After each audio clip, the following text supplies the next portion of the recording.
अनुभव जी नमस्कार। जी नमस्कार। तो आज हमें कौन सी कहानी सुना रहे हैं? जी मैं आज आपको एक ढोलक कहानी सुना रहा हूँ। ढोलक? जी बिल्कुल। स्वागत है।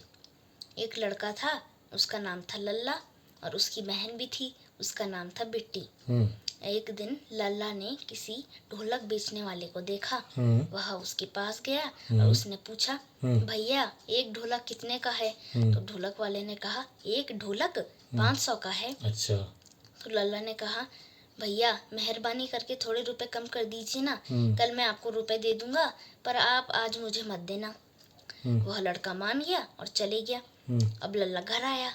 वह सबसे पहले अपनी मम्मी से लिपटा और अपनी मम्मी से कहा, मम्मी मुझे भी ढोलक चाहिए, मैंने पास वाले भैया से बात कर ली है, वह कम पैसे लेंगे।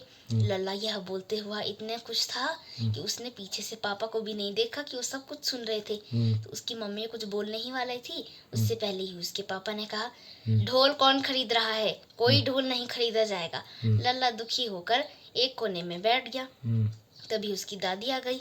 उसकी दादी ने पूछा, क्या बात है लल्ला, इतने गुमसुम क्यों बैठे हुए हो? तो लल्ला ने कहा, दादी मुझे ढोलक चाहिए, मैंने आज अपने दोस्त से भी मांगा पर उसने मुझे दिया ही नहीं। तो दादी ने कहा, कोई बात नहीं लल्ला, मैं तुम्हें दूंगी ढोलक। तो लल्ला खुश हो गया। उसने कहा, हाँ दादी, आप तो बहुत अच्छी दादी हो, आप ही मुझे ढोलक दोगे, वो भी सिर्फ 400 में? दादी ने कहा, हाँ हाँ बिल्कुल दूंगी लल्ला। फिर उसकी दादी ने कहा, तुम यहीं आंख मूंद कर बैठे रहो, मैं अभी ढोलक लेकर आती हूँ।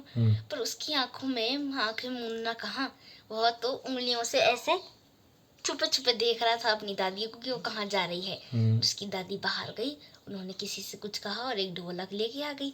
लल्ला ने आंखें बंद करने का नाटक किया। उसकी दादी आई, मैं तुम्हें देख रही थी। उसकी दादी ने कहा, तुमने आंखें बंद नहीं की थी ना? लल्ला ने मन ही मन हंसा और उसने कहा, नहीं दादी। उसकी दादी ने कहा, बेटा बड़ों का कहना मानना चाहिए। खैर छोड़ो इस बात को, ये लो मैं तुम्हारे लिए ढोलक लाई हूँ, पर इसके लिए तुम्हें एक शर्त मंजूर करनी होगी। लल्ला ने कहा, कैसी शर्त दादी? तो उसकी दादी ने कहा, सुनो, तुम अपने दोस्त को यह ढोलक दिखाकर ललचाओगे तो नहीं ना?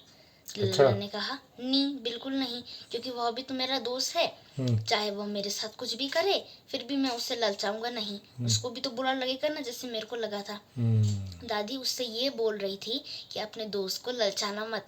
अच्छा। पर लल्ला के मन में पहले से ही बहुत अच्छी दृढ़ भावना थी।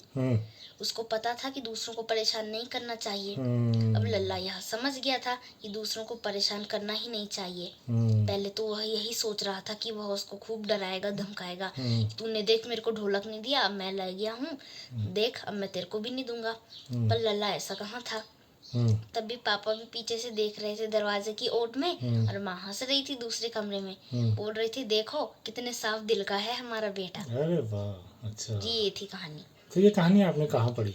जी ये एक किताब संग्रह है जिसका नाम लल्ला और बिट्टी है, तो मैंने ये कहानी उससे पढ़ी है। अच्छा, लल्ला और बिट्टी, शिव मोहन यादव जी की कहानी की किताब है ये ना? हाँ जी। ओके, धन्यवाद बहुत बहुत आपका। जी धन्यवाद।